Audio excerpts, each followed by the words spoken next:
नमस्कार प्रिय भक्तजनों, आप सभी का कहानी किस्से चैनल पर हार्दिक स्वागत है। आज मैं आपको एक शिव भक्त चिड़िया की कथा सुनाऊंगी। ये कहानी एक शिव भक्त चिड़िया की है।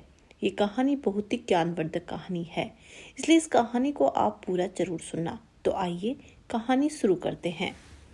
दोस्तों, एक बार की बात है, एक नगर में शिव मंदिर था।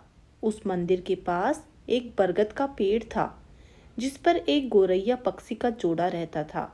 उस मंदिर में प्रत्येक दिन सुबह शाम आरती होती थी, जिसे वे दोनों बड़े ध्यान के साथ सुनते और शिव जी की भक्ति में हमेशा लीन हो जाते थे।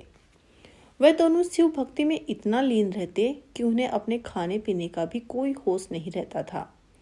उन दोनों पंछियों को ये रोज का नियम था कि जब भी मंदिर की घंटी बजती और आरती होती तो वह दोनों वहां पर पहुंच जाते और भगवान शिव की आराधना करते।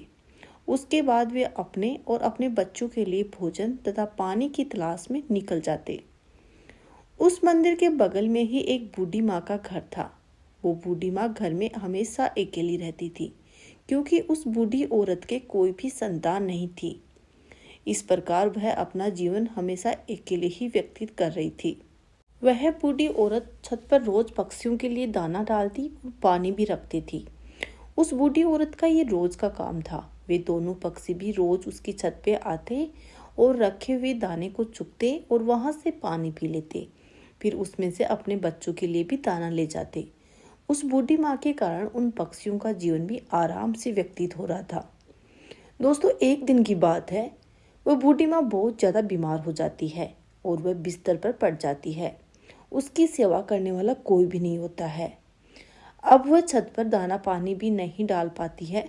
वे पंछी जब छत पर आते हैं तो देखते हैं कि छत पर दाना पानी नहीं है। उन्हें लगता है कि बूढ़ी माँ कहीं चली गई है। इस तरह 2-3 दिन और बीत जाते हैं। बूढ़ी माँ कमजोर होती जाती है, क्योंकि उसकी कोई देखभाल करने वाला नहीं होता है। और एक दिन ऐसे कमजोर होते होते उस बूढ़ी माँ की मृत्यु हो जाती है। जब दोनों पक्षी देखते हैं कि बूढ़ी माँ का कोई पता नहीं चल रहा है, तो वो दोनों बहुत परेशान हो जाते हैं और वह उस बूढ़ी माँ को पूरे नगर में ढूंढने लगते हैं। पर पूरे नगर में उन्हें कहीं भी वो बूढ़ी माँ का पता नहीं चलता है। तब चिड़िया कहती है कि हमने उसे इतना ढूंढा, पर वो बूढ़ी माँ कहीं नहीं मिली। अब हम क्या करें? तब चिड़िया का पति कहता है कि हमने उन्हें हर जगह ढूंढ लिया। अब एक बार उसके घर में भी जाकर देखना चाहिए कि कहीं वे बीमार तो नहीं। चिड़िया ने कहा, हो सकता है। वो दोनों उस बूढ़ी माँ के घर के अंदर जाते हैं। अंदर जाकर देखते हैं कि बूढ़ी माँ बिस्तर पर थी और उसके शरीर में कोई भी हलचल नहीं हो रही थी। उन्होंने उसे जगाने की कोशिश की, लेकिन वह बूढ़ी माँ नहीं उठी। तब गौरैया का जोड़ा समझ गया कि अब वो इस दुनिया में नहीं है। उस बूढ़ी माँ की मृत्यु हो चुकी है। ये देखकर दोनों पक्षी बहुत ही दुखी हो जाते हैं और अब उन्हें दाना चुगने दूर दूर जाना पड़ता है। शाम को जब मंदिर का घंटा बजता है तो वो दोनों पक्षी मंदिर में पहुंच जाते हैं और एक पैर पर खड़े होकर भगवान शिव की तपस्या करने लगते हैं। कठोर तपस्या करते करते बहुत समय बीत जाता है। वह लगातार शिव जी की भक्ति करते रहते हैं। 1 महीना बीत जाता है, पर वे बिना कुछ खाए पिए भगवान की भक्ति में लीन रहते हैं। तब उन पक्षियों की भक्ति देखकर भगवान शिव बहुत ही प्रसन्न होकर उन्हें दर्शन देते हैं और पूछते हैं कि तुम्हें क्या चाहिए। तुम जो भी मांगोगे मैं तुम्हें अवश्य दूंगा। मैं तुम्हारी इस कठोर भक्ति से बहुत प्रसन्न हूँ। तुम दोनों ने नन्ही सी जान होते हुए भी अपनी क्षमता से बाहर जाकर मेरी भक्ति की है। तब उस गौरैया ने कहा कि हे प्रभु, हमें कुछ भी नहीं चाहिए, बस आप उस बूढ़ी माँ को फिर से जीवित कर दीजिए, बस हमें यही चाहिए। तब भगवान शिव ने कहा कि ये तो सृष्टि का नियम है, जो एक बार मर जाता है वो कैसे जीवित हो सकता है। मैं सृष्टि के नियम को कैसे तोड़ सकता हूँ। तब उस चिड़िया ने कहा कि नहीं भगवान, हमें कुछ और नहीं चाहिए, हमें तो बस हमारी वो बूढ़ी माँ ही चाहिए। तब शिव जी ने कहा कि पक्षियों, अब इस बूढ़ी माँ का शरीर गल चुका है, इस शरीर में कीड़े निकलने लगे हैं, उसका शरीर भी बेकार हो गया है, मैं उन्हें कैसे जीवित कर सकता हूँ। तब दोनों पक्षी जिद करने लगते हैं और कहते हैं कि आपने हमें वचन दिया है और आप अपने वचन से पीछे हट रहे हैं। तब भगवान शिव ने कहा कि तुम्हारी जिद और अपने वचन के कारण मैं विवश हूँ। तब शिव जी ने बूढ़ी माँ के शरीर को ठीक किया और उसके शरीर में प्राण डाल दिए। बूढ़ी माँ फिर से जीवित हो गई। दोनों पक्षी बूढ़ी माँ को अपने सामने देखकर बहुत ही प्रसन्न होते हैं। वह बूढ़ी माँ कहती है कि हे प्रभु, आपके दर्शन पाकर मेरे सभी जन्मों के पाप धुल गए। आपने मुझे दर्शन दिए हैं।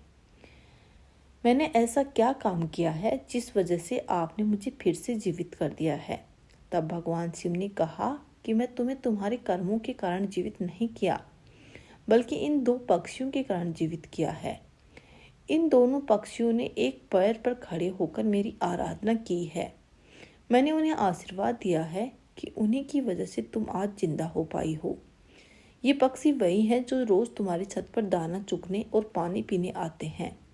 सच जानकर बूढ़ी माँ को बहुत ही आश्चर्य हुआ। तब उसने भगवान शिव को प्रणाम किया और फिर भगवान शिव वहां से अंतर्ध्यान हो गए। फिर वह बूढ़ी माँ अपनी छत पर दाना और पानी रखने लगी। वह पक्षी का एक जोड़ा वहां आता और दाना चुगता और पानी पीता। उस बूढ़ी माँ ने उन पक्षियों के जोड़े से कहा कि तुम दोनों ने मुझे जीवन दान दिया है, भगवान शिव की आराधना की है, अपने लिए कुछ ना मांगकर मेरे लिए मांगा है। मैं चाहती हूँ कि तुम मेरे घर में ही मेरी आंखों के सामने रहो। ये सुनकर दोनों पक्षी उस बूढ़ी माँ की बात मान लेते हैं और उसके घर पर आकर रहने लगते हैं।